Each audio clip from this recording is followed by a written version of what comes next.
Good morning and welcome to the February 19th meeting of the Eastern Kentucky University Board of Regents. Dana, would you call the roll, please? Yes, sir. Regent Babbage. Regent Bussell. Here. Regent Cooksey. Here. Regent Durison. Here. Regent Hale. Here. Regent Lampert. Here. Regent Long. Here. Regent Marion. Here. Regent Orange. Here. Regent Ward. Here. And Chair Eves. Here.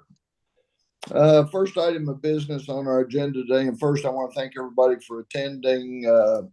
I was convinced that we wouldn't get any snow after we went to Zoom, but we did, at least in my neighborhood. First item of business is the annual election of chair. As you know, both the statute and our bylaws require that at our first annual meeting, the chair is elected is elected. So at this time, are there any nominations for the office of chair? I make a motion to nominate Mike Eves.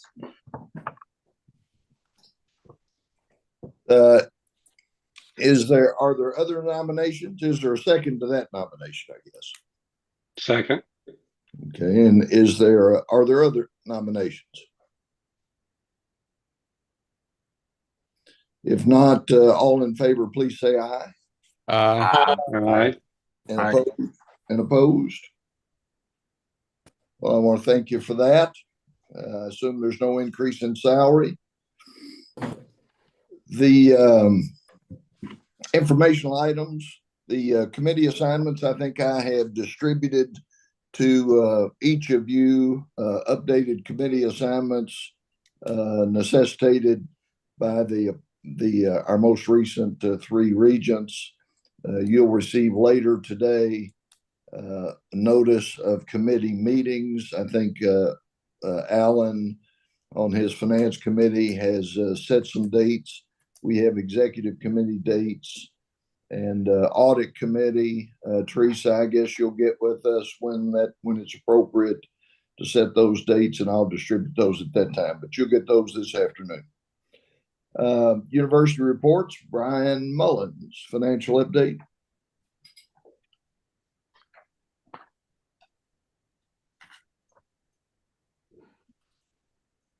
All right, can everyone see my presentation? Yeah, but you're coming. There you go. There we go. So this is our financial update for the first semester of the year. It goes through July 2024 through December of 2024, and it covers three areas, which is our E&G, education in general, our auxiliaries, and our restricted funds. This page is just a summary of our revenues and how we're doing through 6 months. Right now, we're at 55% of our budgeted revenues, which is mainly driven by our tuition and class fees, which are up, and our state appropriations are up. But the thing about the state appropriations, there were also increased expenses related to those increased appropriations. So there's a net zero when it comes to that revenue. So the revenues are up 55%, which is in a better place than we were last year. I want to go on to the next page and kind of talk about our expenses and where we are. This shows a breakdown based on the NACUBO categories of where we're spending, where we are at related to our budget. We're at 53% total expenditures compared to last year. Compared to the original budget of $391,138,874. And one area that I want to kind of let the board know where we are is our scholarshiping. We are at 51% of our total budget, which is a very good position to be in right now. We're looking good on our scholarship budget, and that's internal scholarships that we fund. And the auxiliary expenses are at 49% of budget, which is great. And we're looking better on the expense side. So when you net those together, if I go to the next page, they'll show our net position. And our net position right now at the end of December was $7.2 million to the good. And that's our total revenue minus our total expenditures. If you look at where we were last year, at this time last year, we were a negative 1.16 million in net position, which shows a positive improvement of about 8.4 million compared to last year as a total net for the university. So things are looking better in that situation. I mean, in that space, we still have to be really cognizant of where we are from an expenditure standpoint. And my next page is just kind of these is kind of really what I want to talk about is a few things.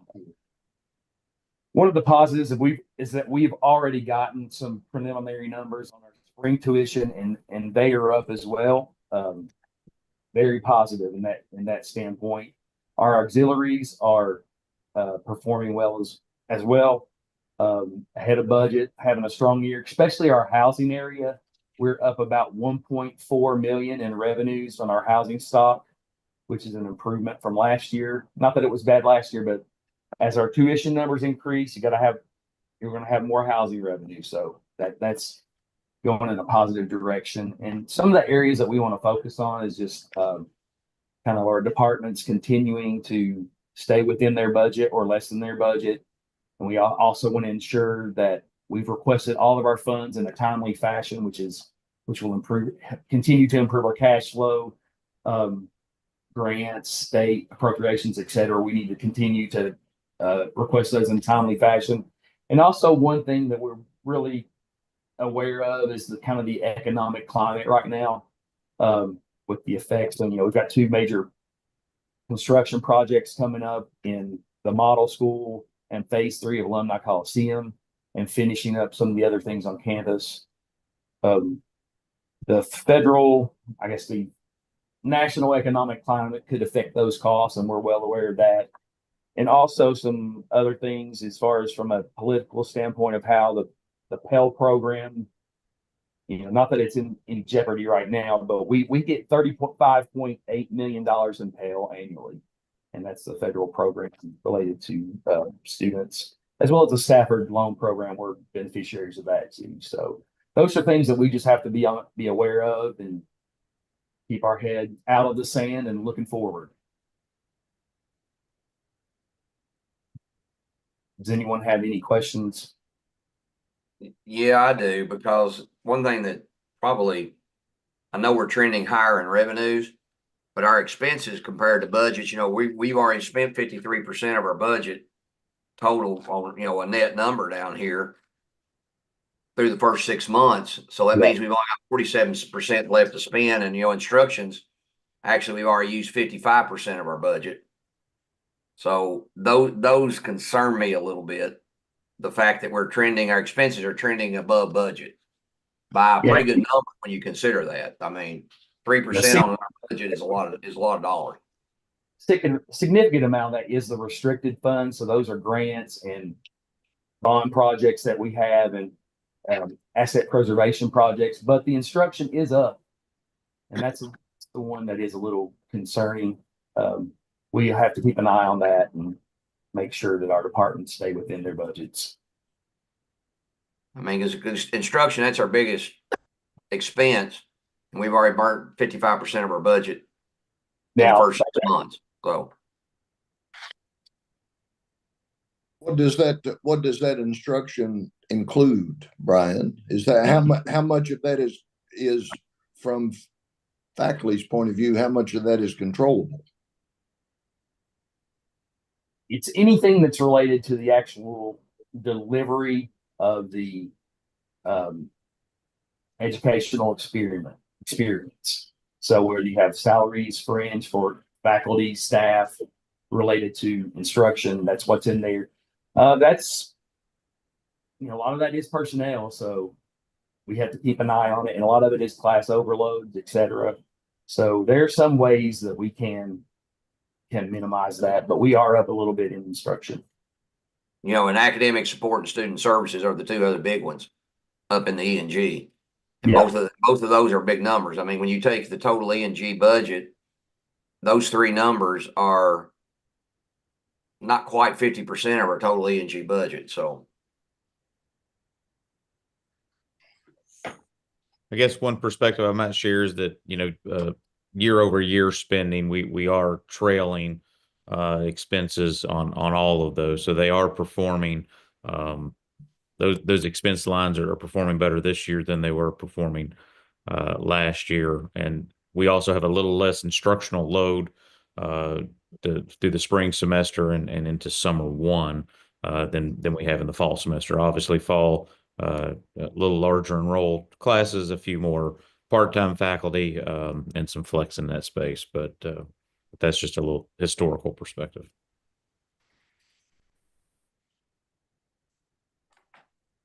Anything else, Brian? How do you feel about where we are and what our prospects are?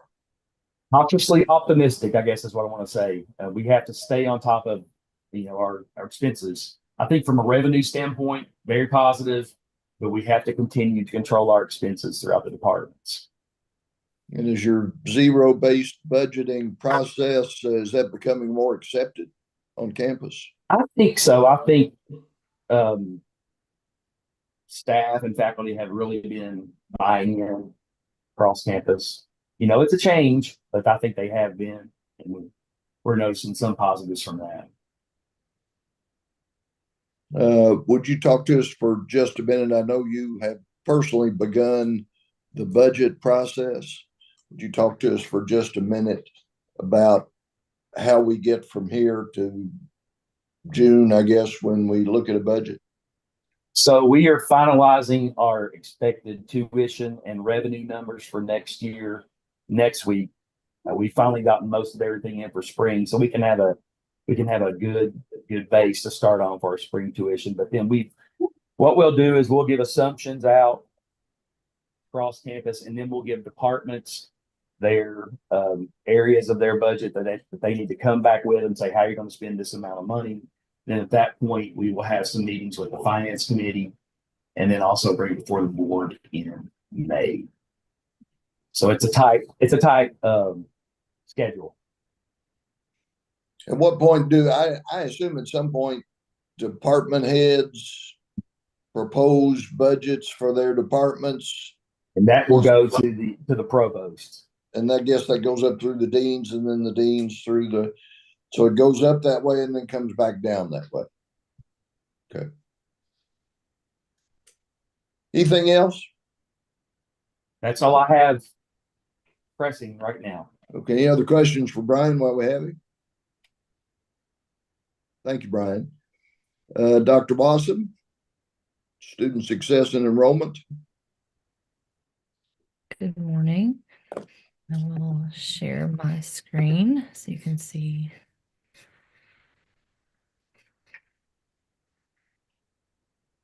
All right, so I'm going to give you a little bit of a look back at fall and talk a little bit about spring and look forward to fall 25. So we'll start with fall 24. These numbers became official and I presented them to you last time.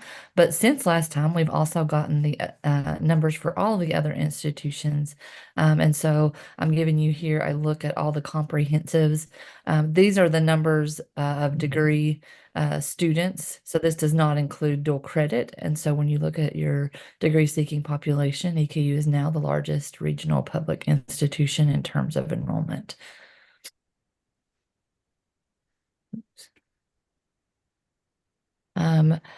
Looking at spring 2025, we were up again in 25, and the amount that we were up actually held over from fall to spring, which sometimes we have a little bit of a lag in that increase once we get to spring, but this year we did not. So looking at spring total enrollment, we were up 5.1%. That includes dual credit.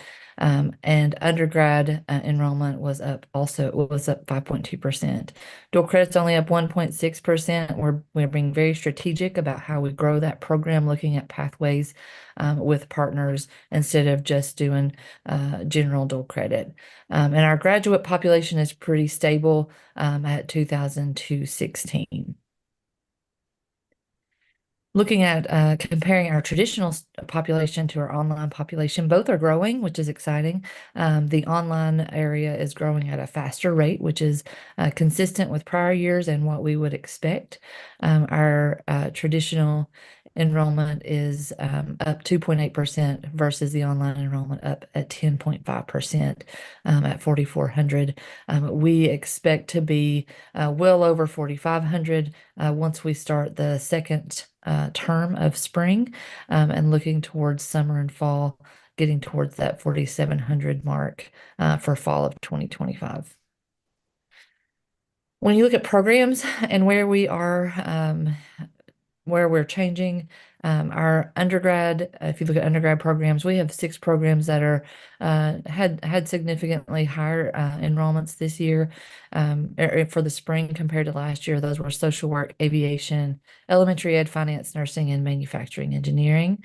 Our graduate programs that are increasing, occupational therapy, social work, public health, MBA, and special ed. We do have a few programs that were decreasing compared to last year. Occupational safety, forensic science, exercise and sports science, school leadership, fire protection, and food nutrition. And those programs, our teams are working with those programs on how to get back into the either stable or growing market. And so we'll continue that work throughout the spring and summer, going into the fall term. Looking at current students and retention, I presented some retention numbers to you guys last time, but I wanted to share some good news. Our fall 24 cohort retention rate, for fall to spring, was for the GRS, it was 88.7%, which is above last year. Not quite as high as fall 22, which was our benchmark year, our highest year. We were at 90%. But when we look at all freshmen, we are above that benchmark year. So at that second table, where fall 24 fall to spring rate was 80.9 and our fall 22 was 80.3. So we're excited about it being higher than the benchmark year and look forward to seeing how that translates to a fall to fall rate coming in the fall of 25. We have a lot of retention strategies going on right now, a lot of collaborative work between student success, academic affairs, between advising teams and recruitment teams, the Big Central staff and the registrar. Everybody's gotten involved in these retention strategies, and they've been very successful. We're trying some new things. That 4-week communication plan at the bottom is a new thing that we're trying. We're reaching out to students, asking them how they're doing, getting feedback from them about their needs, and then putting them into categories and doing specific outreach based on those needs. So it's pretty exciting. Our folks are excited about doing it, and students have been very responsive. I'm going to give you a little look at student engagement. These are all pictures from campus here in the spring term. Our students have been, despite the cold weather, been out about and very engaged in the events that we've had. If you were at the game last night, you saw a lot of students at the Greek night, senior night, at basketball. We've done a lot of collaboration with athletics, student life, our rec team, and those folks to make sure our students are engaged and thriving on campus. This next thing is a video. When I go to the next slide, a video is going to start. So we've done this a few times. We've set up a camera on campus, put a little note below it, and let students say what they want to. So I wanted to give you a look at what our students are saying about EKU. So best part about EKU is how creative you can be. You can start any club, you can do anything you want, but you just gotta talk to the right people. The best thing about EKU is the friendships we make. I love EKU. The brownies. The best part about EKU, the chocolate chip cookies and dancing. The people and the environment. The best part about EKU, I would say as an aviation major, I would say most athletes the kid I feel with amongst other pilots. The best part about EKU Is the rock wall. EKU got so many resources. They got everything on campus. And you can do anything you want. Is the friendships that I've made here. The best part about EKU is the food that they provide for us. I love cakes. Generally all around, I would say EKU is a pretty good environment for me. The library. It looks nice and big. Java City is the best part. Is the community aspect. I think that no matter what, we all tend to come together, whether it's different events going on, sporting events, homecoming, what is everybody's favorite event, midnight breakfast. I just think that we all just know how to come together and have a good time. I got it. The best part about EK is, guys, I'm so sorry. Just kidding. So our students have enjoyed that. It's been good to hear what they think about the campus. We've done that a few times. I'll continue to share those, and you can look for those on social media as well. Looking forward to fall of 2025. We are down still in applications. This is not surprising given a few things. One, because of weather and sickness and schools being closed, we are delayed in getting into schools. We are continuing to work with those schools. Obviously, some of our Eastern Kentucky schools are heavily impacted by floods. We'll be working with them both on the flooding component and what we can do to help them, and also reaching out to their students to make sure that they are getting what they need to get done in order to be ready for coming to campus in the fall. We have a current goal to reach 83% of last year's number by March 1st, and we're on target to meet that goal. In terms of admitted students, our key focus right now are on Madison and Fayette counties because that's where the majority of our students come from, and the place where we feel like we can make the most impact in the next few months. We did have increased travel in February. We had multiple yield events. We're having some team challenges to challenge each other to drive engagement with our student population, and then doing some pushes to increase transcripts. Overall, our confirmations are up compared to last year. And if you'll remember, that's what we saw last year as well. Our funnel was a little smaller, but our yield was higher. And so that's how we ended up overall with a higher population in the fall. That's it. Any questions from me? For me? Dr. Watson, were you surprised by under your programs, under the decreasing occupational safety, forensic science, fire protection? Have those historically have been very popular, sought out?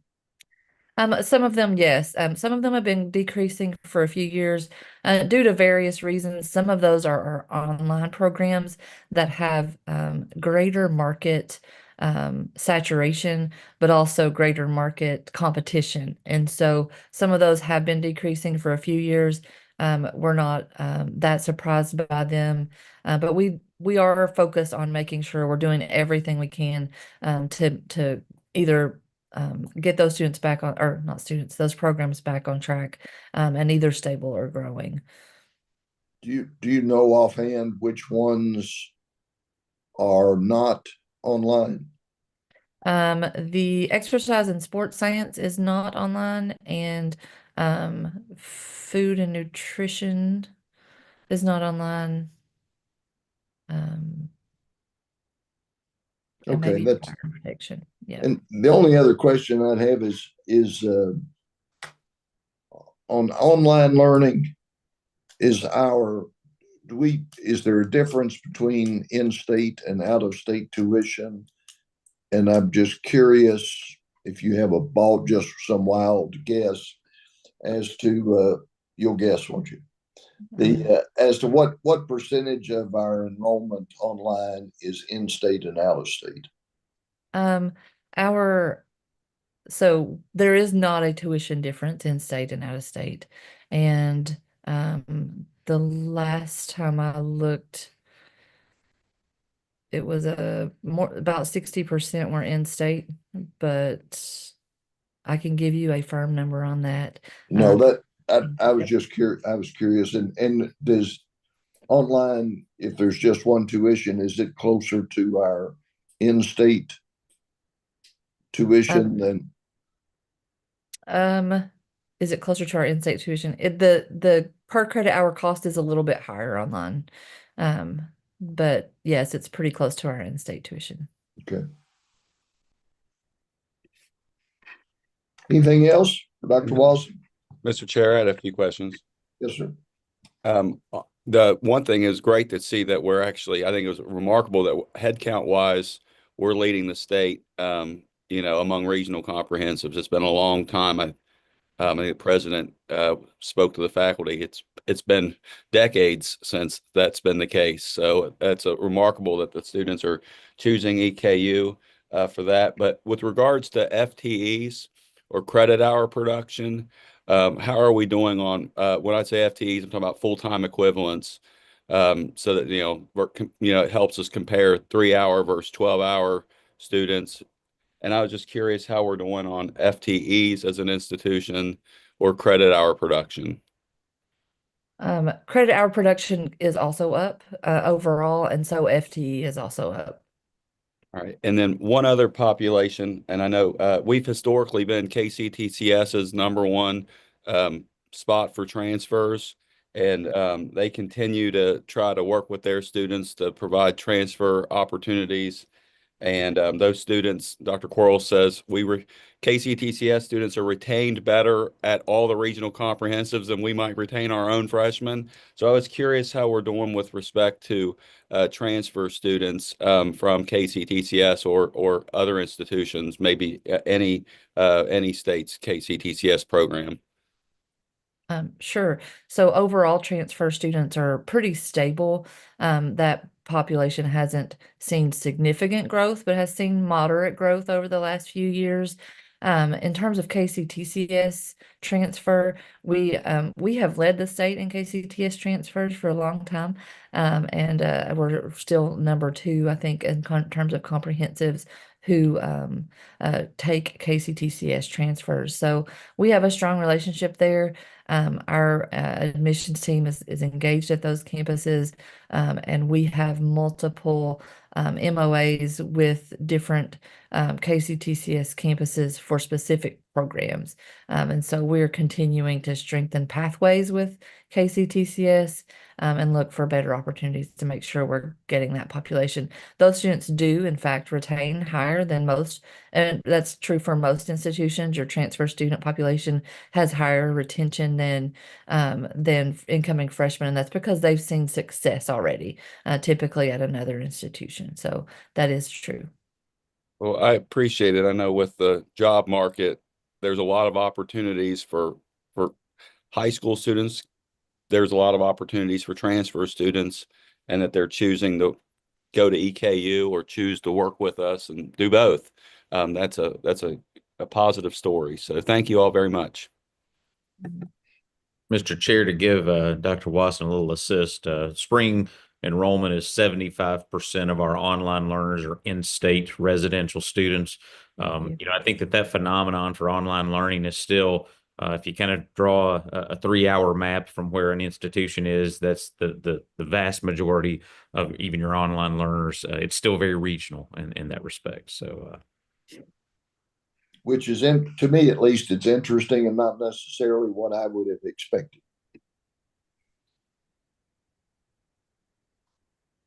Anything else for Dr. Watson? Thank you very much. Brian Mackinnon, construction update. All right. Good morning, Regents, President McFadden, and colleagues. For the major projects update for today, I'd like to start by bringing forward a couple individuals. Mr. Matt Wittenberg, who is your leader of our project management team, and who is also lead on several of the projects we'll discuss today, and Mr. Burnham Robertson, who is the lead project manager for Alumni Coliseum. These two individuals certainly are performing exceptionally in shepherding these projects on behalf of EKU. So for today's presentation, we'll first start with housing and 2 housing projects. One is Burnham Hall. Burnham Residence Hall right now is currently in the construction administration process, meaning that construction administration is currently underway. And I'm sorry, I realized that I was not sharing my screen. My apologies. So Burnham Hall is well underway. We will be back open and operational come this fall semester. And that project in particular will yield several very important beds for our institution. In particular, we're looking at 305 beds, which is 22 beds above where we were before this hall went under renovation. We're getting those from spaces that were previously utilized for purposes other than residential housing. The Burnham Hall project is part of that overall $55 million bond that we had received, and Burnham Hall is going to receive about 14.5 million of that. And the project is currently 75% complete. It is tracking on time and slightly ahead of schedule, which is exciting. And certainly it's performing within budget, which are important metrics for us to consider. This is a project that Omni Architects is serving as our design team, and DW Wilburn is currently serving as the contractor for that particular project. Clay Hall, as you remember, the Clay Hall is currently under renovation due to a sprinkler head break we had at the start of this academic year, which proved to be challenging for our housing team, but certainly they arose and overcame those challenges very admirably, and we certainly appreciate all the team that was involved in that response effort. Clay Hall as well will be open this fall semester, and it is getting an interior refresh that's going to have some more modern amenities. So we're going to take this opportunity. We're going to make lemonade out of the situation. And at the end of the day, we will yield 405 beds coming back to the housing stock, which will be 405 modern beds. This project is tracking about $3.5 million. Maybe get upwards of about $3.75 million by the time it's all said and done. And again, our students will enjoy a refreshed look with modern amenities in that space. For our campus major structures that are under renovation, Brian, before we leave that, how Yeah. much of that 3.5 million do you expect to be an insurance recovery? We expect just over $2 million to be directly attributable to the insurance recovery. And then we were able to use state asset preservation round 2 to finish out the other spaces that were not directly impacted by the flood. So that way the building will have a uniform look and feel. Thank you. I'm sorry. Yes, sir. No, please ask questions. For our E&G buildings, Alumni Coliseum, we are enjoying that space right now. We are temporarily open for our basketball season. And after commencement season completes, we will take the building back offline and we will continue that project with the improvements to the seating bowl, which everyone I'm sure will look forward to. We will look at the third floor build out above the concourse level premium club. That'll be mainly for coaches' offices and another small conferencing space, about a 60-seat conferencing space up on that third floor. And then we'll look at things such as acoustical treatments as well as ADA improvements for accessible needs populations on campus. And the last and exciting piece of that refurbishment will be the addition of hydrotherapy tubs for our athletic training space to be able to use that in a modern way with modern amenities, which will also benefit our academic programs that utilize these spaces as well for their academic endeavors. Funding for this project was $31,350,000, and we are augmenting that with state asset preservation funds, giving this multi-use facility better purpose, better benefit to the overall community. As you're aware, this is the facility where we will welcome all of our new families at the start of each year. We'll host orientations in this space. We'll host commencements in this space. So it's a space where our students and families come for the first time and where they will also leave our campus for the last time upon graduation. It's exciting to see this renovation really unfold for our campus community. KMBA Architects are the lead designers and the design team, and DW Wilburn again is our contractor on this project as well. Brian, can I ask a question real quick? Yes, please. So when you say we will shut it down after commencement, is that EKU commencement or is that the Madison County Schools commencements? It'll be all. It's going to be the entire commencement season. So we'll get through EKU, Madison Central, Madison Southern. And then once that commencement and graduation season is over, we'll take the building offline and then we'll have her back opened up for basketball, for hopefully volleyball. That's our intended goal, but definitely for the basketball season next year. Is there a date for which, with all this weather, as county schools are, I mean, they're doing NTI days, I understand that, but if the weather continues to stay bad, is there a date for which we'll push that timeline back? We could see that timeline getting pushed back, the start at least of that being pushed back by maybe a week, but we can absolutely make that work within the construction schedule. They've assured us that they can press forward and help us ensure that we're open on time. All right, thank you. Yes, absolutely. You got enough, Brian, it says on budget, so you got enough money in the 55 million that you have to finish? We do. We do for the things that we are needing to do to this particular space. We are actively pulling together construction documents now, and the project that, or the portion of the project that will go out for a construction firm is expected to hit the market here with the next several weeks. For the seating overbuild, we are going with an agreement that the state has in place with Toadvine, and they're actively working. We've issued a letter of intent, and they're actively working on making sure they can get those materials in time for us, and also work with athletics around their schedule. So Wilburn is finished. Wilbur's finishing up still. There's still active work going on in that space to get what I will call bid pack 2 or phase 2 complete. That will be complete by June, maybe even a little bit before that. They're tracking ahead of schedule right now. So we're separately designing and built and contracting the third floor. Correct. Yeah, and the kind of the front area, the ADA piece. The other portions, such as the elevator, the old elevator upgrade, the seating overbuild, we're working those through separate contracts right now. But yes, we will be bidding out the third floor coaches area, the ADA upfit, and the hydrotherapy tubs. Is it more expensive to do it that way? Not necessarily. It's just the nature of how this particular project unfolded with allowing us to bring on asset preservation round 2. Those monies were not available to us until July 1st. And that's really the decision maker of why we had to originally go with that 31,350 is our informed number. And then we were able to add money to that to do the other things that were necessary to make this facility functional. Okay. So Thank you. it's a matter of timing.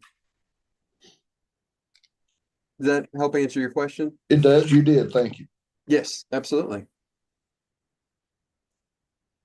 Kind of moving forward, I'll touch briefly on Model Laboratory School. Dr. Williamson will take over as upon me completing this presentation. He'll dive into more details about Model. But right now, from a construction perspective, we're in that design development phase currently. The overall goal is to have Dr. Williamson and his team in Model Laboratory School come July of 2027 for the start of their academic school year. The design team for this particular project is a $149 million project.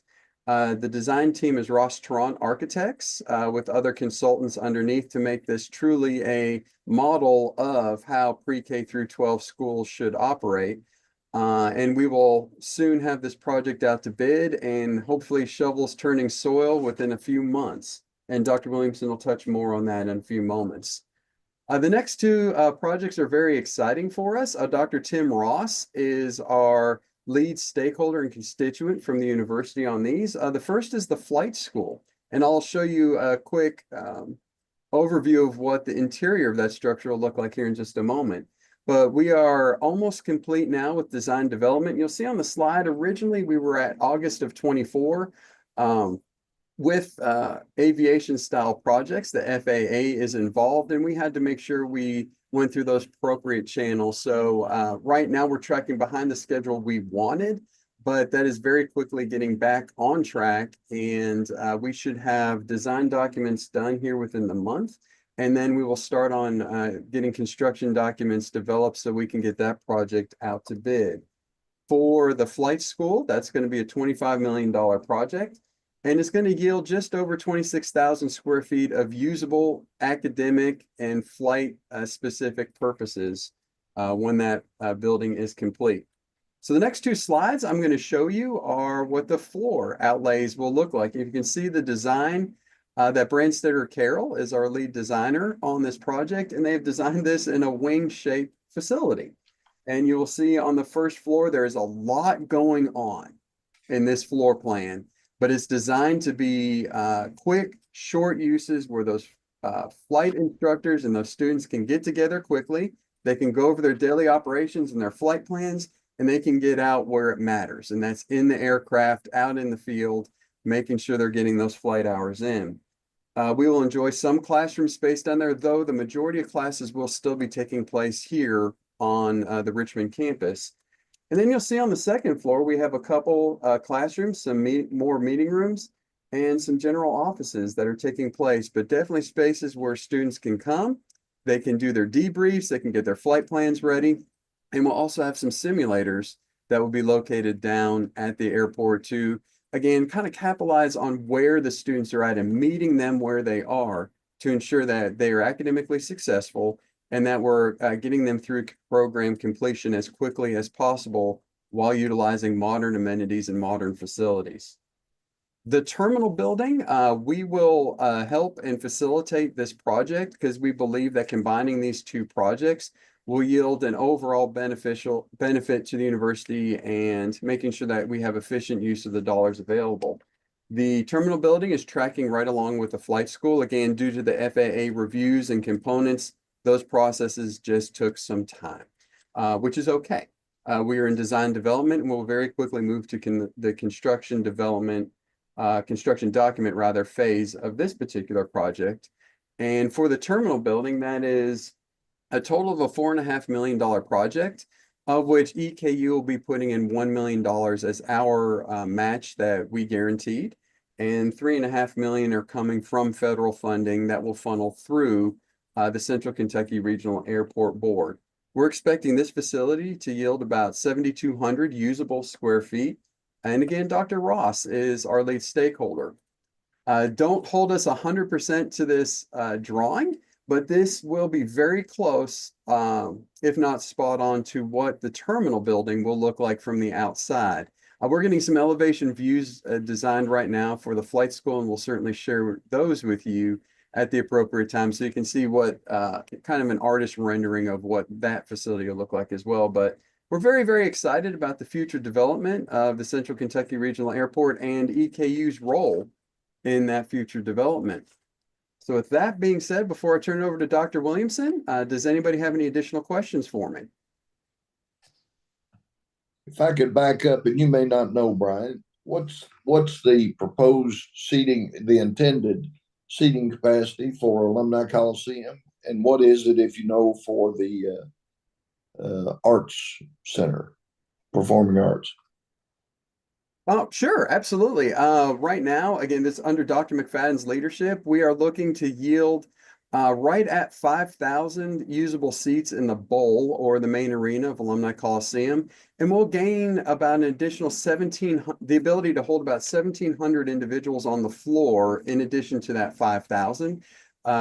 Seated on the floor, we're about 1,000, but if it's let's say we're going to run a concert in that facility, we can hold about 1,700 on the floor now, which is an increase from where we were before an overall increase from where we were before the construction project.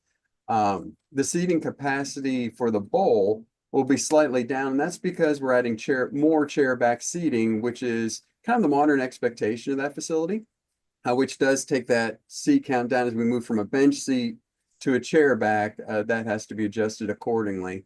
And for the Center for the Arts, we are right now just over 2,000 seats for that facility.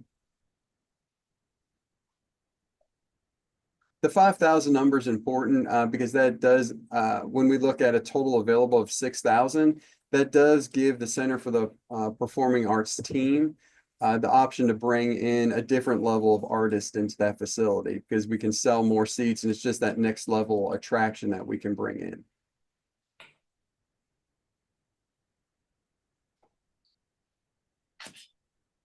Thank you.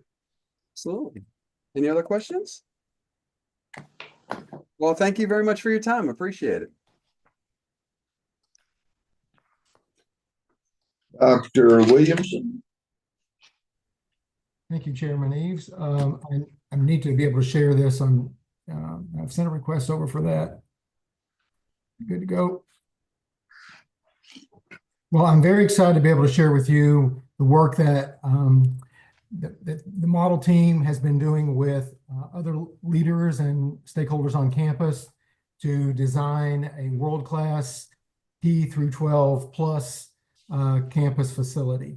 And I say P through 12 plus because we will be bringing in the Burrier Childhood Program into Model Lab School. We also will be having spaces where EKU undergraduate and graduate courses can be held to make this truly a learning laboratory. So as we've been planning this, this facility, we wanted to plan for growth.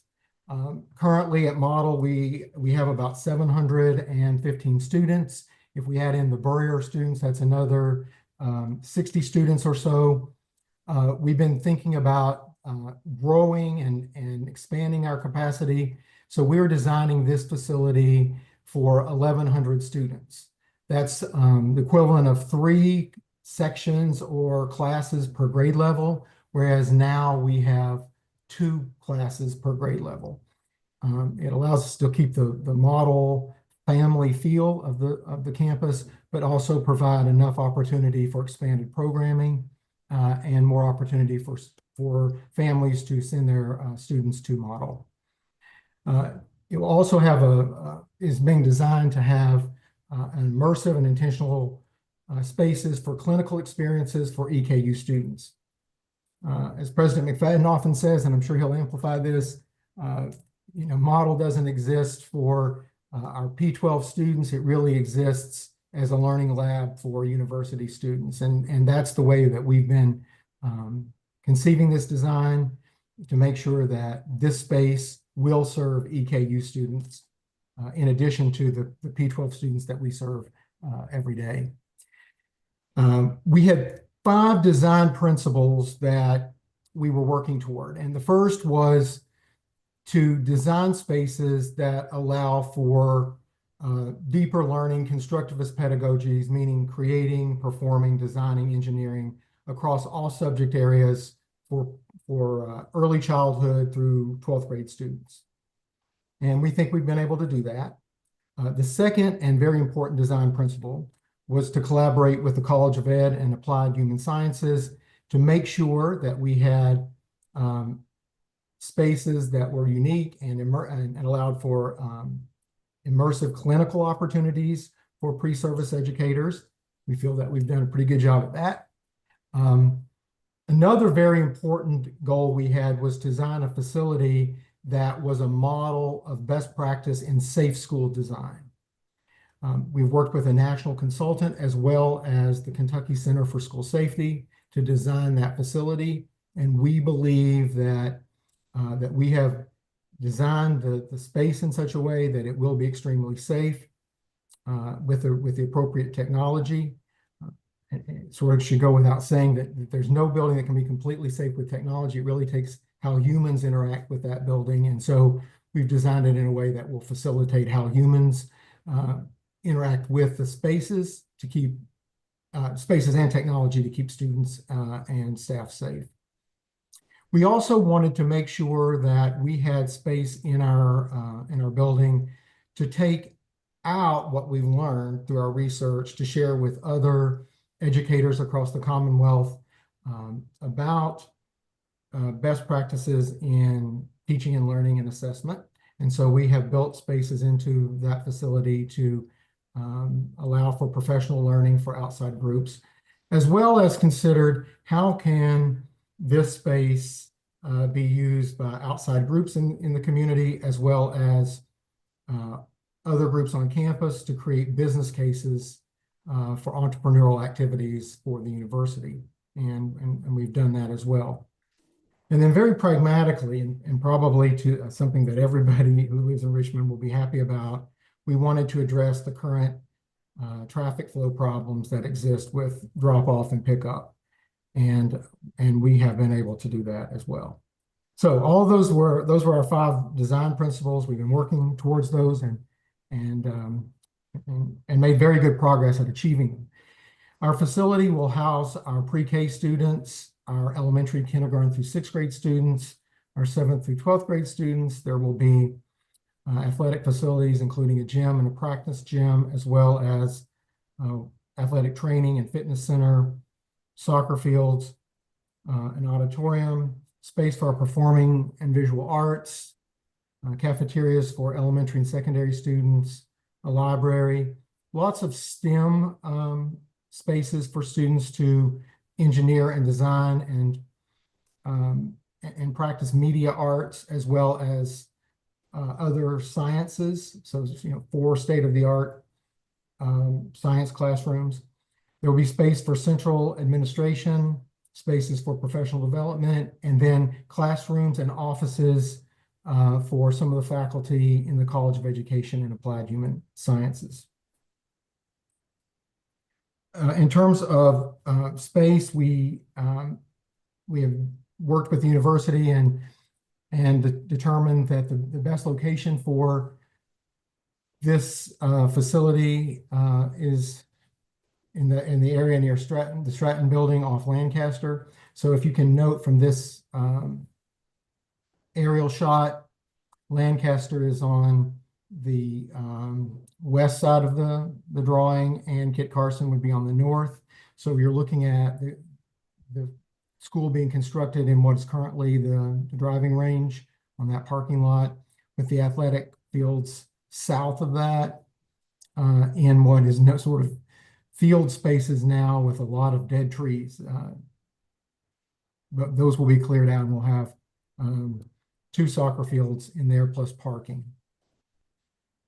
So there will be, it's hard to tell you what's the front of the building and what's the back of the building, because we're going to be utilizing both the facade on the north side and the south side for pickup and drop off to alleviate all of those traffic problems that we currently see. And then the area to the east would house our playgrounds and our outdoor spaces for learning during the school day. Currently, this design does not have, the budget doesn't have, there's not budget to design in the softball and the baseball fields, because to tackle the site development for those is just cost prohibitive for the budget we have. So we'll continue to use what spaces we can get on campus for our softball and baseball programs. And then I will just show you a rendering of what you saw was on the north side. I'll go back just here. So the north side of the building that you would enter off of Kit Carson Drive, here is the preliminary facade of that, which you would see would be what we're considering as our drop-off area for our secondary students in grades 7 through 12, as well as our entrance to the performing arts and auditorium and the central administration. The entrance on the south side of the building would be for our pre-K through 6th grade students, primarily on that side. You will see there a 3-story building with our shared spaces on the first level, our elementary school, which would be 1st through 6th grades on the 2nd floor, and then our secondary program, which would be 7 through 12 on the top floor.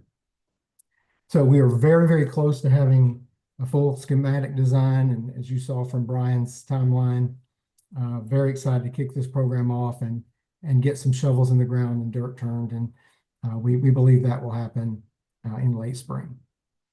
So with that being said, I'll be happy to take questions about the process that we've gone through or where we are.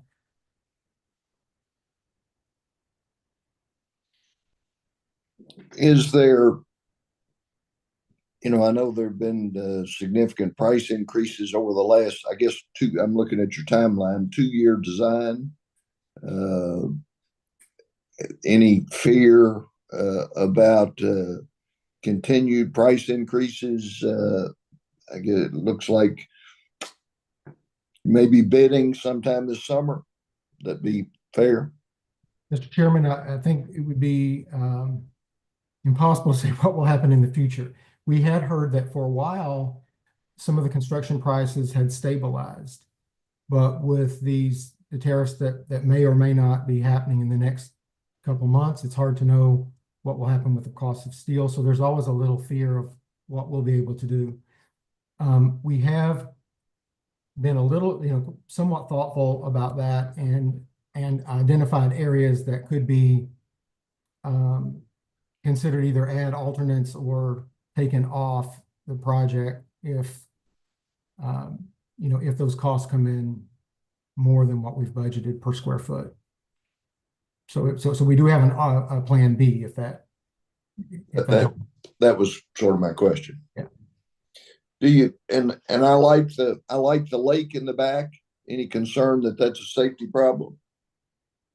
We don't think so because there will be some nice, I hate to use the word fencing because it's not really fencing, but it's in design with the rest of the university with the wrought iron and brick facade that goes around that, so Right. it'll really, really nice. That will protect the students from that space. Good. But if you've been in Stratton, you know that the cafeteria that's absolutely beautiful in Stratton will be looking over onto that school facility. So we have to keep all of that in mind, that there's really not a back to this. All four sides are sort of a front. And that's been a little bit of a design challenge, but in a good way.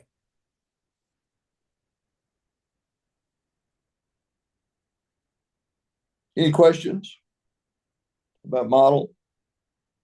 Thank you all for the opportunity to share this with you and to work on this project. It surely has been a labor of love for 3 years and one that's been, a joy to work with others on campus to bring something to fruition. Questions before we let John or Brian go? Any final questions, other thoughts?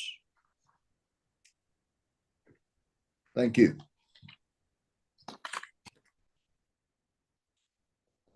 Mary Beth Nizer for a development update. All right, let's see if I can share my screen. I'm not sure let's see. Okay, did that work? That did not work. Okay, hold on. There's a button. I'm sure there's a button. Okay, now did it work? Did not. Okay, hang on. One more button. There you go. There we go. Yeah, we All got it. right. Okay, so I just wanted to, can you see this pan GPS? I don't know what it is, but it got very angry this morning and has decided to announce itself. So I'll try to keep it off the screen for you. So I have a few updates and opportunities to tell you guys about. The first slide here just shows the green is our year-to-date numbers as of the end of December.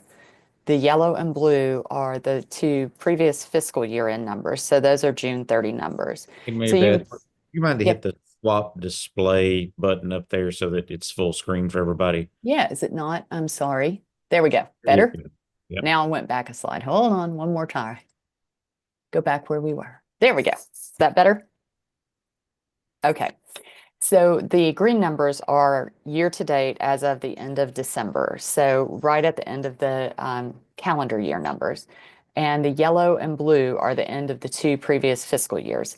So you may recall that last year we had a record-setting year. So those numbers are really high and really good. And I'm really pleased to see that our green numbers are about half of what those are. So we're tracking pretty well as far as hitting our goals for this year. We've got them divided into 3 categories, which is sort of how we look at our giving. Annual gifts are more the things that you expect every year. They're usually gifts that are less than $25,000, often things that maybe you wouldn't have to talk to your spouse about, but you could just make that gift on your own. Major gifts are larger, usually $25,000 or more, and so those are in the middle category.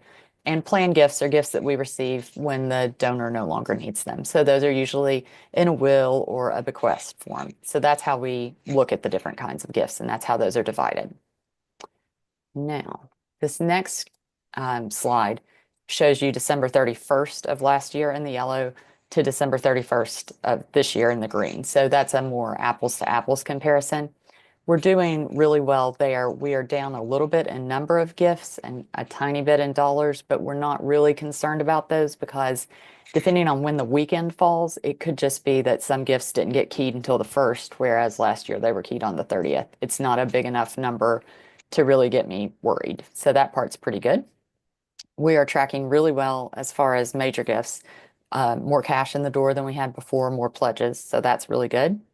And then the planned gifts, we're tracking very well, just like we did last year, as far as the unrealized gifts, which are the ones that people are planning to give that we have documented. The realized ones we have no control over. That is when someone has passed and we have received the money.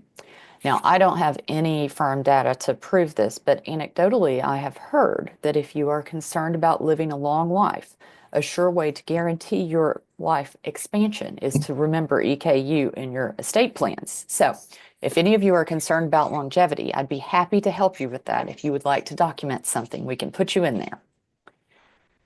This slide is all the annual giving campaign information that we have. There's a landing page for annual giving that talks a lot about Giving Day and the smaller campaigns that we have. I hope that you have all been part of Giving Day in some form or fashion.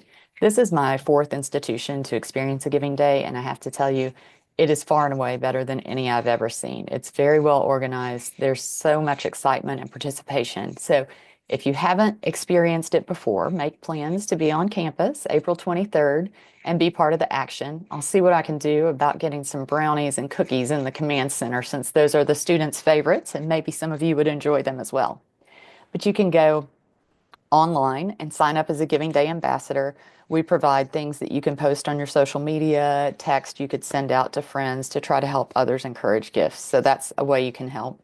You can also make a challenge gift. So you could say, you know, once the White Coat Challenge for nurses gets 100 gifts, I'll give $1,000. And that just encourages more people to give. So you could do something like that.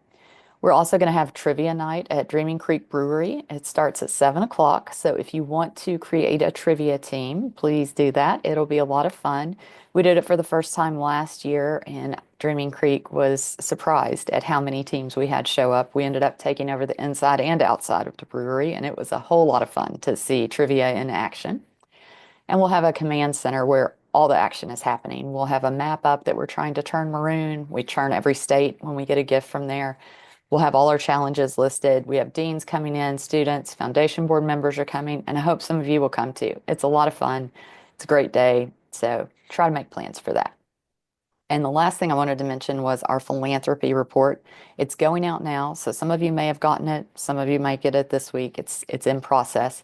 It's just a rundown of the same things that I showed you, but it focuses in a little bit more on specific donor stories so you can hear about how different people are doing things and highlighting some students. It's a really nice piece this year, so I hope you'll take a chance to thumb through that when you get it.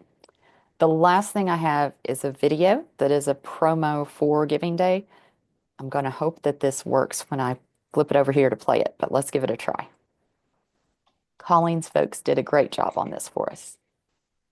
Wow, I stopped it. Let's try again. There we go.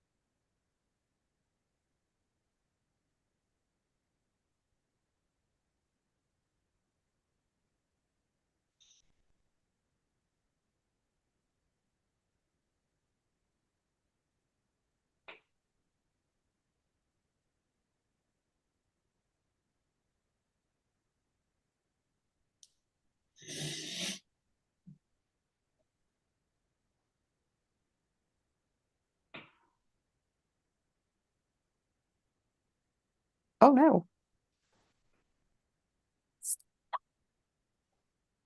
I'm trying to stop it. Sorry. Okay. So, do you have any questions or concerns for me?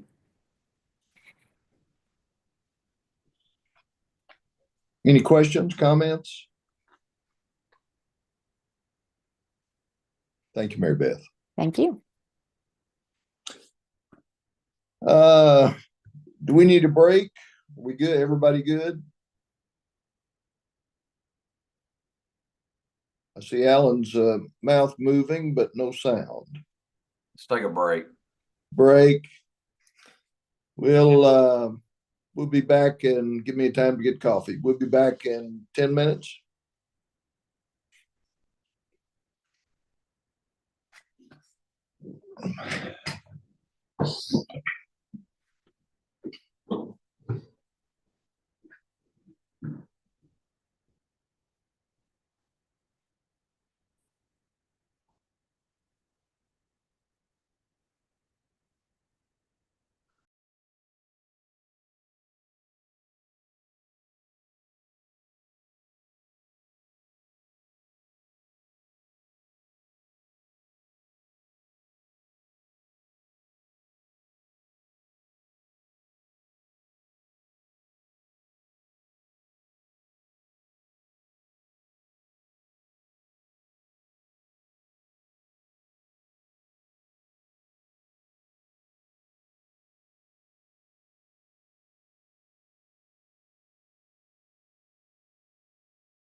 Is everybody back?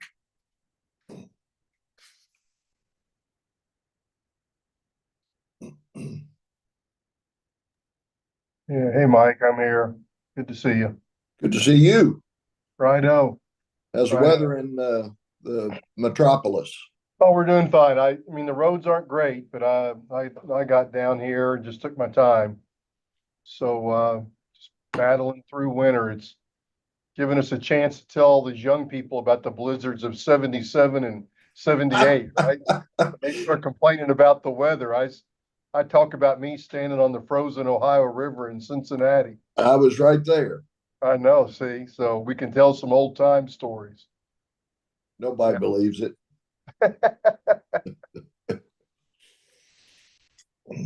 Hey, we're back live, just so everybody knows. All Okay, right, good. thank you. Okay, the agenda says committee reports. For those on the executive committee, please make a note, and you'll get these dates later today, but please make a note on your calendar. Executive committee will meet again on March 12th from 11 till 1. There'll be a light lunch provided, but we intend to do our business in no more than 2 hours, so you can count on that. Any board member, and especially executive committee member, who has a topic that they would like to discuss at the executive committee, please, I encourage you to send me those, and we'll take a look at it and get it on an agenda. Alan, I know you've got you've circulated some dates for finance committee, and you want to tell us about those, or you want to? Well, I'll have to defer to Dana on that because I know we agreed on some dates, and I think she sent those to you, but Yeah, I know the calendar invites have not gone out. I think Brian was going to deal with those once we got the dates nailed down. I think we do have those nailed down, right, Dana? Yeah, I've got the dates, and I'll circulate those later today. Anything you I think need? they're basically following the executive committee meetings on the first two for sure, and we'll look at further dates after that. So Okay. the main thing here is that for the budget work.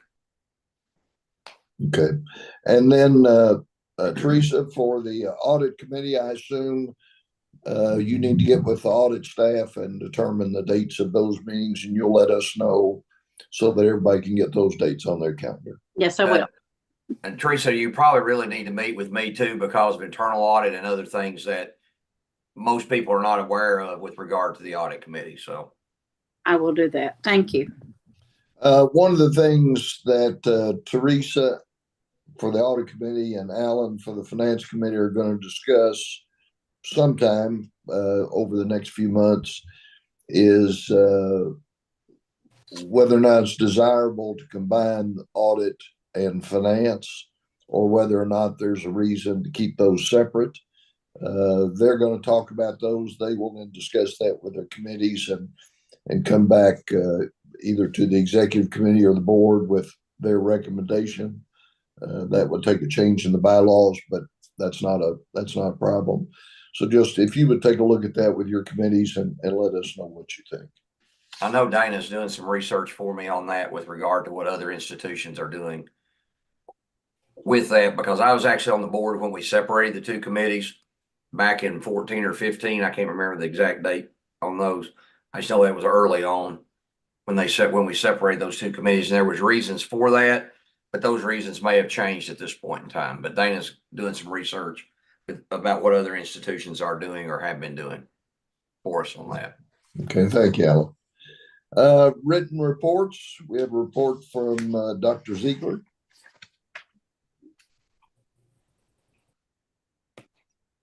I don't know if she's on the call. I know she's at a conference. And I think her report is in the packet. He is not available, Mr. Chair. Happy to, if anybody has anything that is of interest that needs to be carried to her, we'll do that. Or if I can assist, I will. Any questions? I think I did read a report and it seemed pretty concise. Any questions regarding that? And Dr. K for the Faculty Senate. I think I saw her written report also. Is she with us today? Do we know? I am here. I do not have anything to add, but I can answer questions if anyone has any.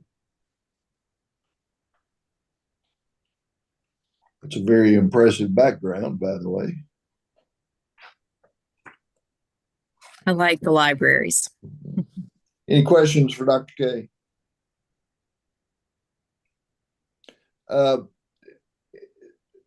As I understand it, and I may be wrong, and I'll let him correct me if I'm wrong.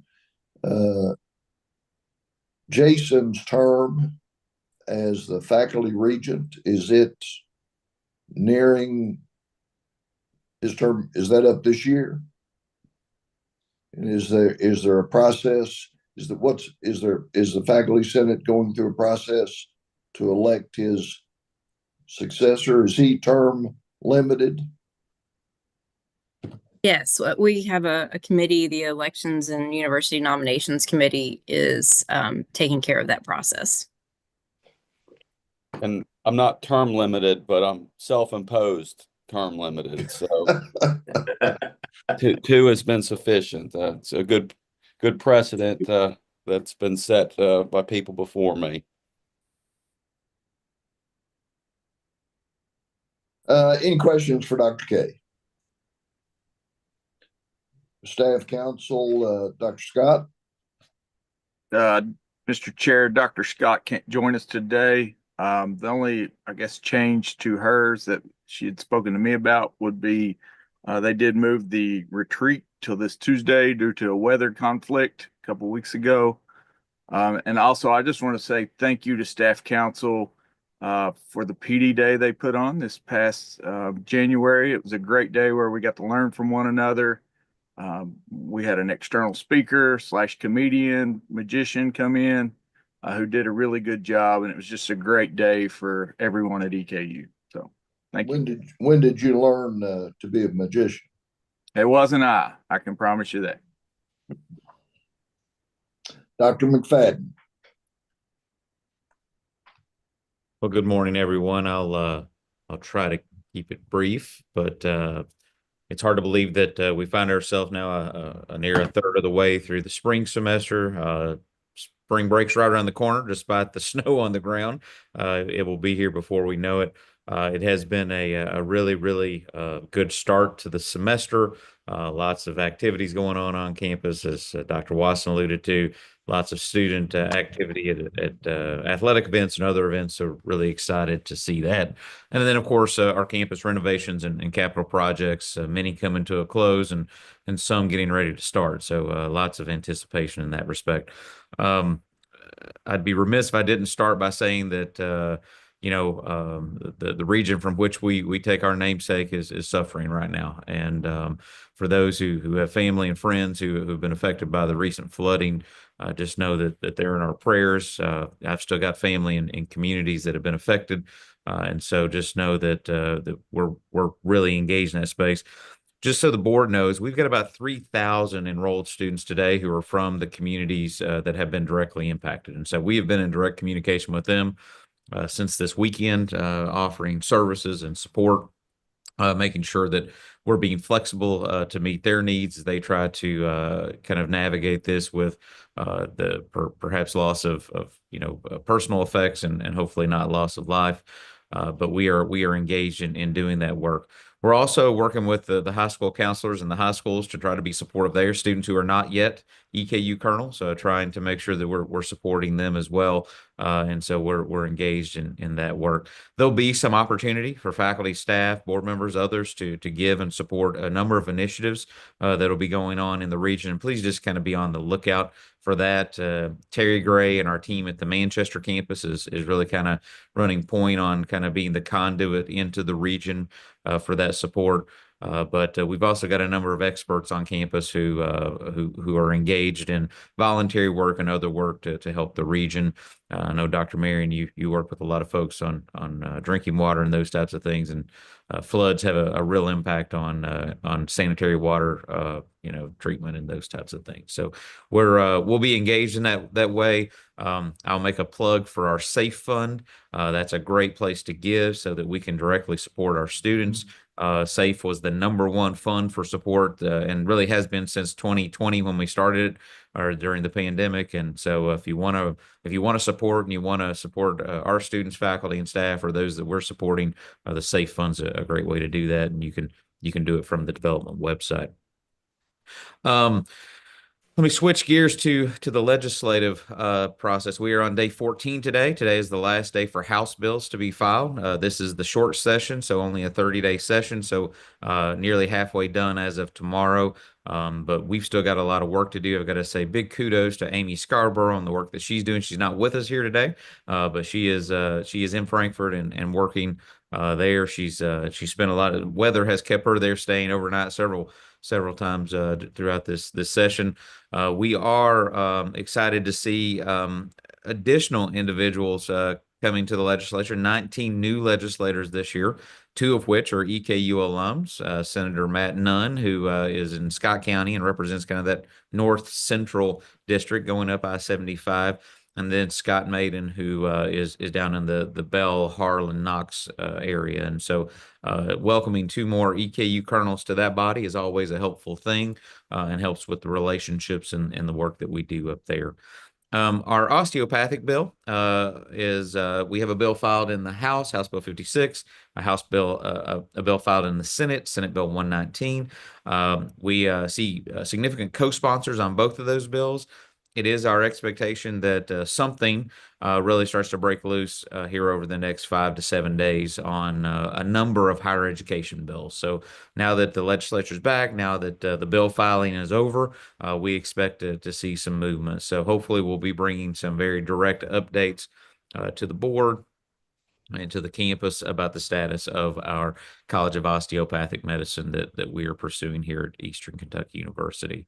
Not only are we engaged in policy work in Frankfort, and there's a lot of bills and a lot of things that are going on, but we've got 10 interns that are placed there this year. And I got to tell you, what an amazing testimony that I get back from policymakers each time I'm there about what great interns that we've had. And in fact, we've got legislators who are not EKU alums, who are not traditionally in our service region, saying, "Can I get an EKU intern?" Because boy, they do a great job. And so I think that is a great testament to our faculty, to our students, and it's a great experience for them. I know that Regent Lampert could probably share some perspective as he sees a lot of his EKU colleagues up there on a weekly basis in that work. I got to say kudos to Dr. Lynette Noblet and Dr. Steve Baraka for helping coordinate that on the faculty side here at EKU.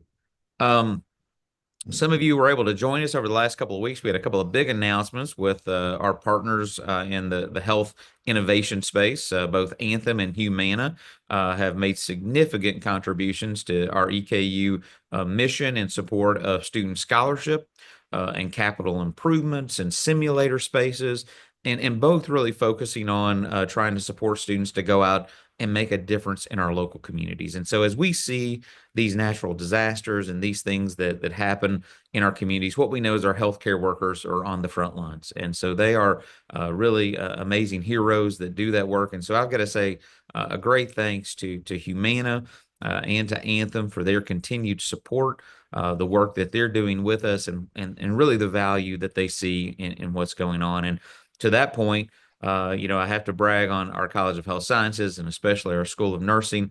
Yet again, this year, 100% NCLEX pass rate. That is really world-class education, great faculty supporting amazing students. We are now in the season of starting to recognize those who have went above and beyond throughout the year. So our President's Excellence Awards, nominations are open for faculty and staff across the campus. We have areas around leadership, engagement and hospitality, community, innovation, Student Support and Emerging Leader Award. We will be having that event on Friday, March the 7th. So, or I'm sorry, we will have those those nominations in by Friday, March the 7th, and then we'll be doing the review of those in anticipation of having the event a little later in the semester. Brian talked a little bit about it, but we are in the budget planning season, and so this is the forecasting season. Now that the spring semester is really kind of solidified and we're into kind of spring revenues, it will help us start to forecast for the fall, that fall to fall retention rate, starting to really size the freshman class, looking at our continued growth in online students as we pursue our 8K by 28 initiative. So we'll be scoring out revenue and working with the Finance Committee, Vice Chair Long, to bring that to the Finance Committee. We'll also be doing expense assumptions. And so, as the board chair indicated, nothing seems to be getting cheaper as each day passes by. So we will have some assumed inflationary adjustments on our regular work that we're going on. I will echo what Brian said. We've got to finish this third quarter really, really strong, and we've got to enter into the fourth quarter and make sure we're really minding the expense side of the ledger as we move forward. Quick update on campus planning. Our campus planning team has finally got things underway. They have done a campus walkthrough inventory. They were here about 2 weeks ago reviewing various academic buildings, student-facing facilities, and this is the observation phase. So they'll start to kind of pull that information together. For the next few months, they'll be working with various committees across campus. In February, this month, we're planning to get a website up for folks to remain informed, and there will be sessions scheduled that are specific for the board or regents. We'll be getting those on the books soon as we work through this process, and this will go well into the summer and into the fall as we do this work together. I will submit my written report so you can kind of see the EKU and the news information. I won't cover all of those while we're here today. Excited to continue to partner with our Faculty Senate Chair, Dr. K. We'll have our faculty lunch and learn on March the 26th.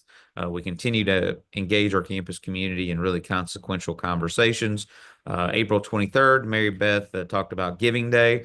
I would implore the board, think about challenges and maybe a EKU Board of Regents challenge, and maybe you all can talk about that and how we can do it. April 23rd will be the date of the President's Excellence Awards. And then, of course, we always look forward to commencement, which will be on May 15th and May 16th. I'll say this as I always do. It brings me great joy to serve Eastern Kentucky University. The difference that we make in our communities and in the lives of the students who come here is second to none. It is truly rewarding, and the greatest part of that is the people I get to work with every day. We have an amazing team of people who love this place and work tirelessly for it every day. With that, Mr. Chair, be happy to answer any questions anyone might have. Any questions for the president? David, did I see maybe in your written report, do we have an honorary degree? We're thinking there's one out there somewhere. We are in that process. Ryan Wilson manages that on campus. We take nominations through the process, and we kind of move those through up to the board. I think right now we are in the nomination phase. I think we will be doing some review and likely be looking to the board to approve another honorary doctorate going into the next academic year. Okay. Anything else for the president? I apologize to Will Lambert. I overlooked him again. If we can back up just one. Will, do you have a report for the Student Government Association? I was going to say, I don't really have any comments in addition to my written report. I guess the only thing that I really have is that I'm kind of looking down the barrel of my lame duck period. The student government's election season for my successor will be beginning next week. With election day or for the election season lasting for the period of about exactly a month, and election day being scheduled for Tuesday, March 25th.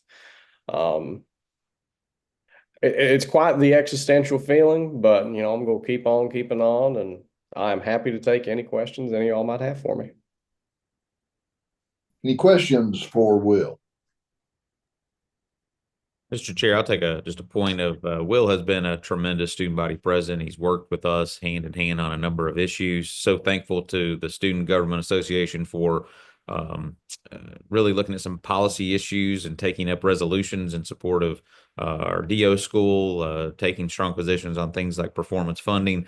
Will's done a great job in his time as the student body president and leading our student body, and just really proud of him. So Will, thank you. And as a good Lawrence County guy, I hope your friends and family are all right after all the flooding. So They are, thank God.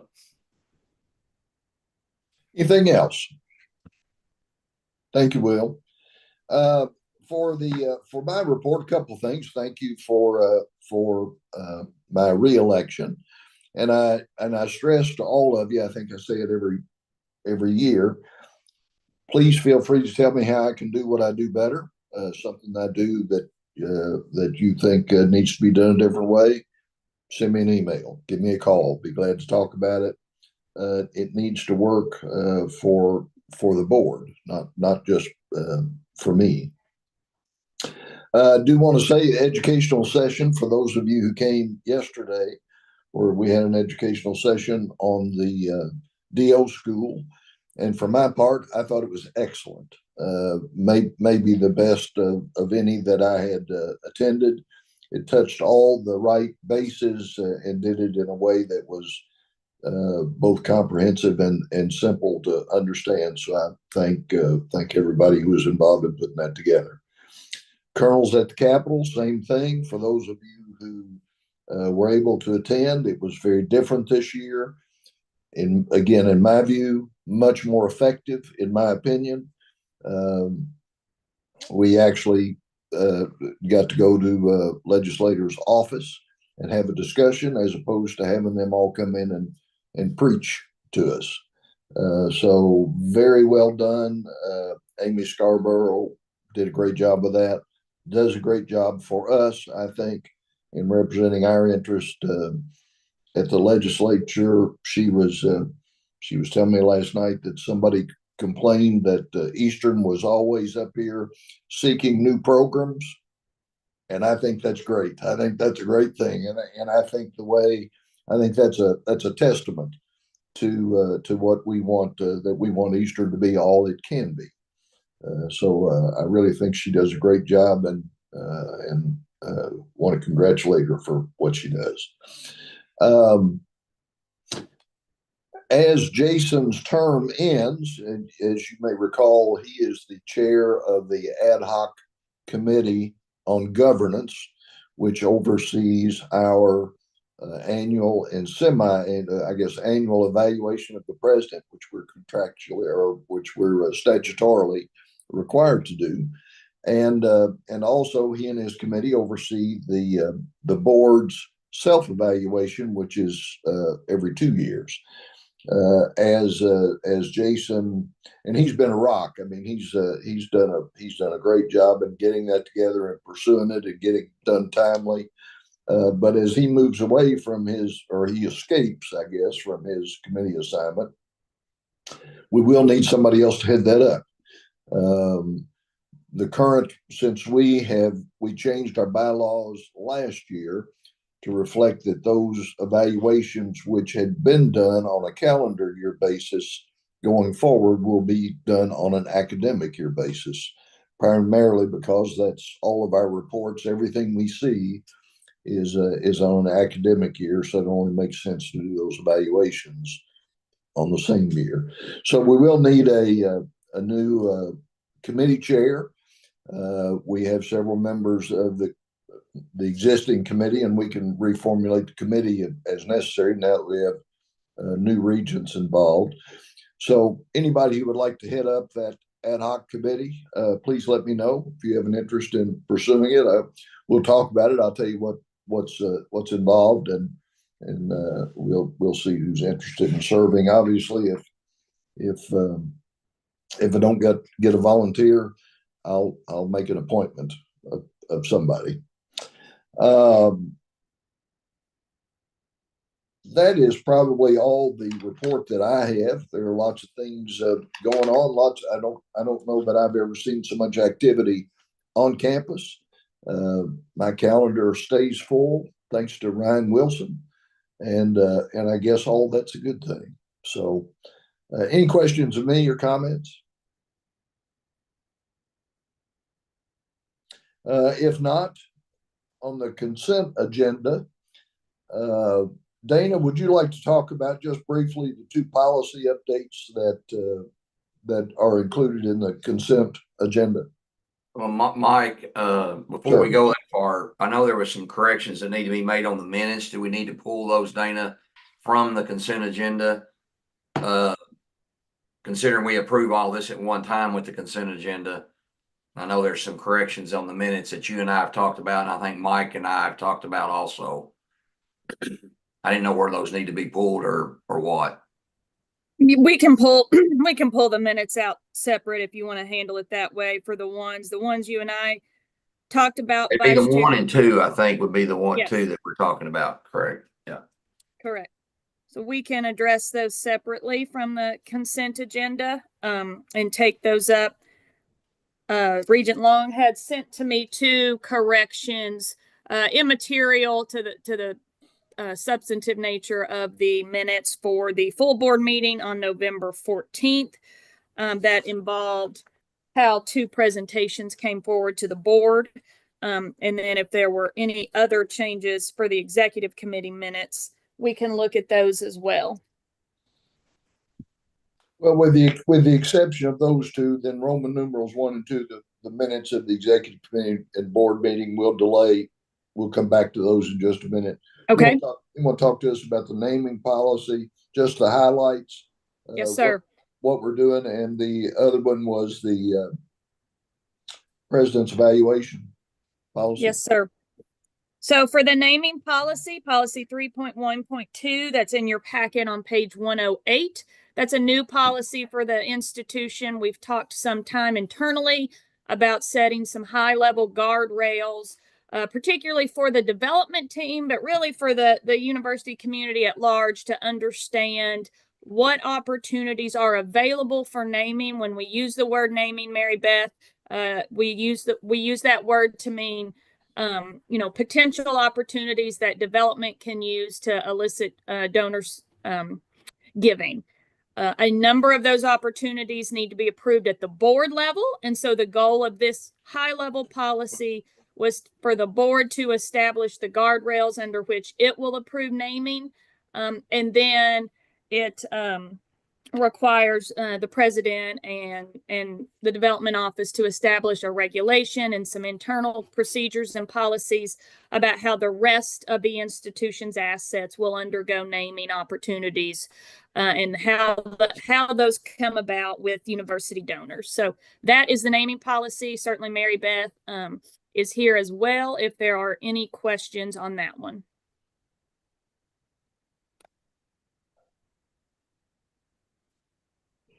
Okay. And then,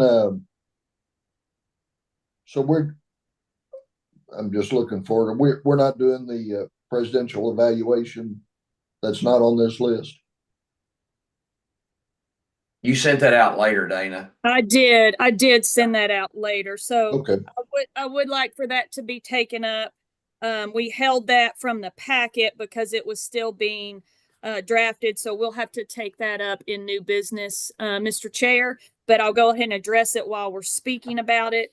The presidential evaluation policy is something we've needed to codify for a while. As you know, Mr. Chair, we have some information about the president's evaluation in his contract. We have some information that's pulled from a current academic administrator's policy. We have some information that lives out in an old version of a faculty handbook. And so the goal of this policy was really to codify the good work that Regent Marion and that ad hoc committee have done as it relates to the procedures that apply to the president's evaluation. This particular policy is also important in that we're heading into our SACS reaffirmation year. And so this is a policy that SACS often looks to ensure that the board is carrying out one of its chief fiduciary duties in evaluating its CEO. So that's the goal of this policy. Again, the goal was not to change the process, but rather to codify the work that has already done to establish the process. That policy was sent out separate from the large packet. And for those of you who have your written packet, we tried to insert that there on the other side of the naming policy. But I would ask that we take that up in new business since it was not ready quite in time to make the official consent agenda in the packet.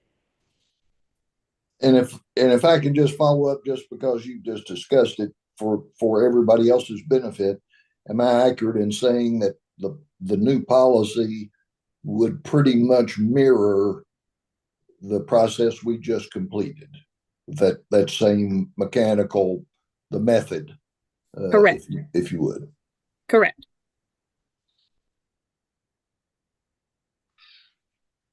The only other question I have is on the consent agenda, the amend asset preservation approvals at page 101. It's not very explanatory. What does that mean? We're allocating $1.5 million for IT upgrades that we had not previously allocated. Is that what that means? Mr. Chair, we have approved these in pools, and that goes to CPE for them to then approve.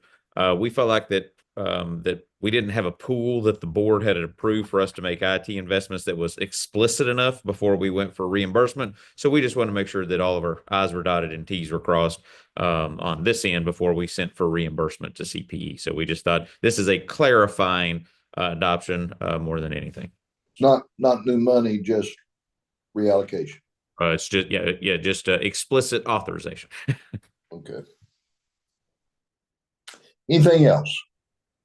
We have a motion to approve consent agenda items Roman numeral 3 through 8. So moved.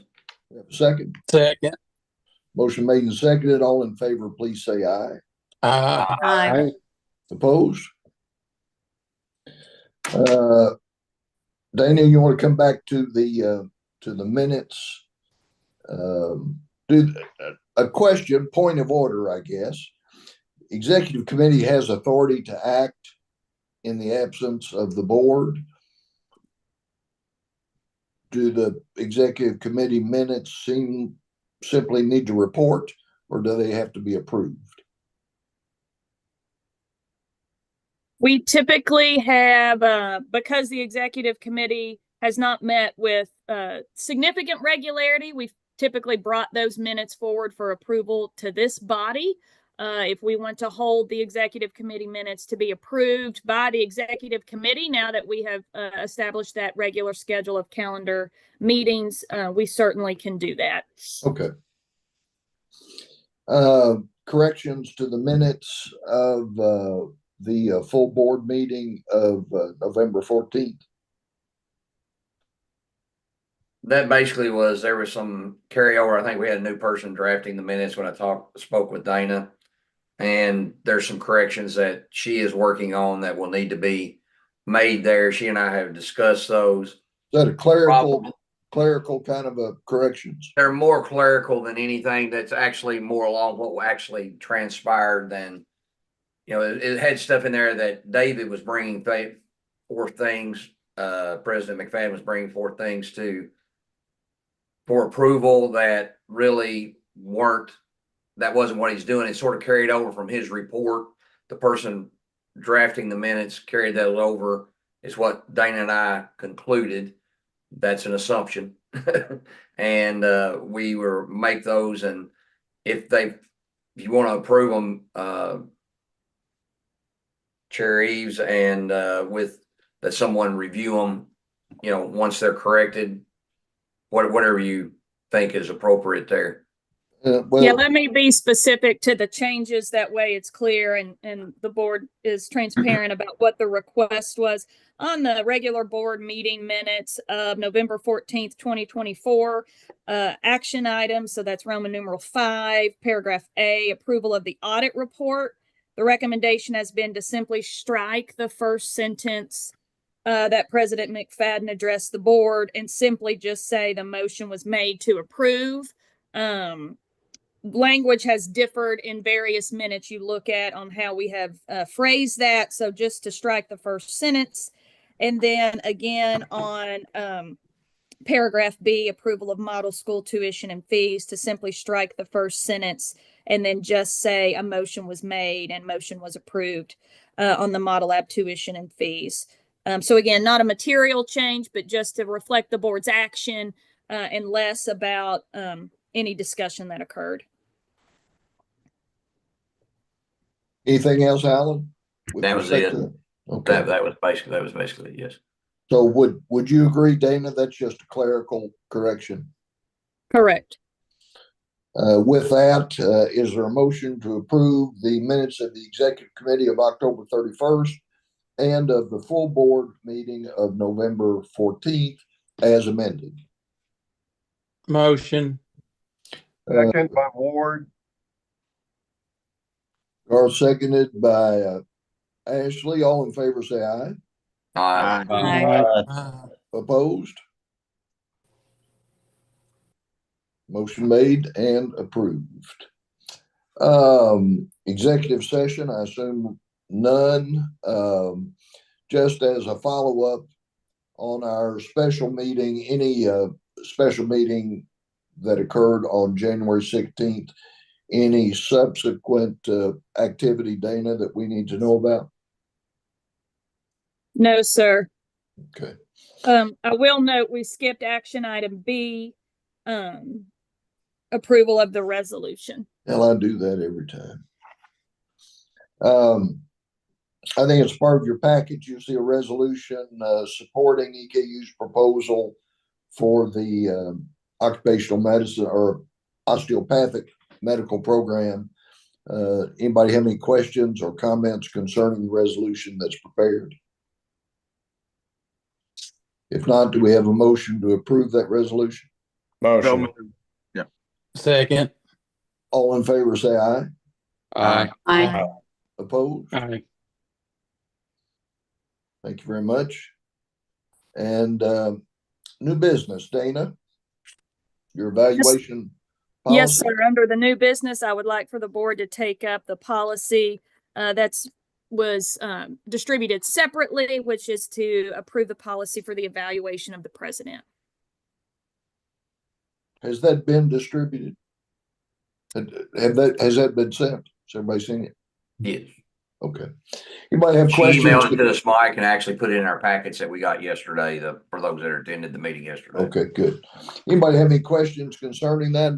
Jason, I know you were instrumental in review and revision of that. Are you good with the proposed policy? Yes, thank you, Mr. Chair. I'm in agreement with the proposed policy, and I also want to specifically thank our board counsel and chief organizer here, Ms. Fole. Dana has done tremendous work on a lot of these back and forth policy challenges that we have, where there's competing legislation, there's regulations, there's academic policies, and she's done it without a lot of help. So there's been a lot of turnover in the legal world, and that has not spared us. And I particularly appreciate Dana's work in trying to keep us all together and then coordinate some of our practices that the ad hoc committee has used in the past to obtain periodic stakeholder input, as well as allow the board to do what the board needs to do in its evaluation of the president. So I have 100% support behind the policy as drafted before the board. And I second your thoughts about Dana's input and assistance with all this. Anything else? Any questions about the policy itself? Hey, Ashley Ward. So do I understand this is an actual new created policy? There was never a former one called annual evaluation of the president that we're amending. We're actually creating this for the first time.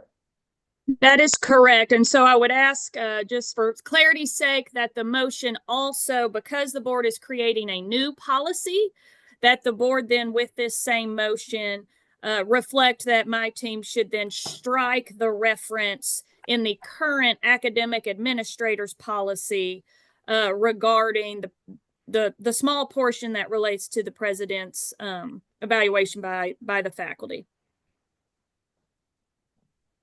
Is that fair, Jason? Yeah, and I would add to that the SAC COC manual has a language in there that specifically says that boards should have a CEO presidential evaluation policy. And then in the academic administrator policy, it refers boards to having that particular policy, or not boards, the university to have that kind of policy rest underneath of the board, which is where the policy ultimately belongs.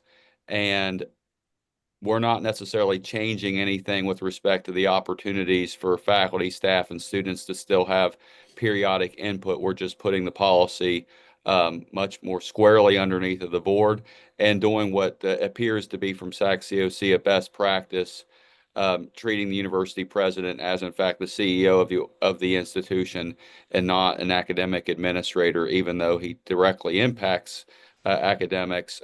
He is the CEO. So what we're doing appears to be the, I wouldn't say best practice, but a standing practice in American higher education. Any questions? So I think we're looking for a motion to approve the new policy on evaluation of the president and to amend the existing policy on academic evaluations to delete the reference to the president under that policy. Motion. Garth, we have a second? I'll second. Motion made and seconded. All in favor, say aye. Aye. Opposed? Thank you very much. Anything else? David? Dana? No, sir. Just thank you all for your service and thanks for being flexible and meeting this way. I know it's not the preferred method. We do like to have everyone on campus, and we're hopeful to have a chance to host you back, perhaps for another event. There's several things in my written report that'll come out with dates to come and see us. So, anything from any of the regents? Any comments, observations, or questions? Chairman, I'd just like to actually add to what you said about yesterday's education session.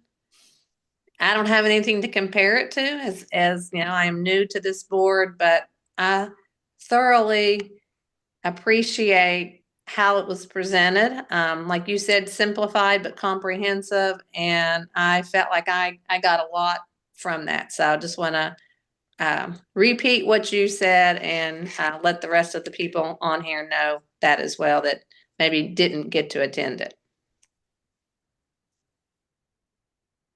Anything else? Thank you for that.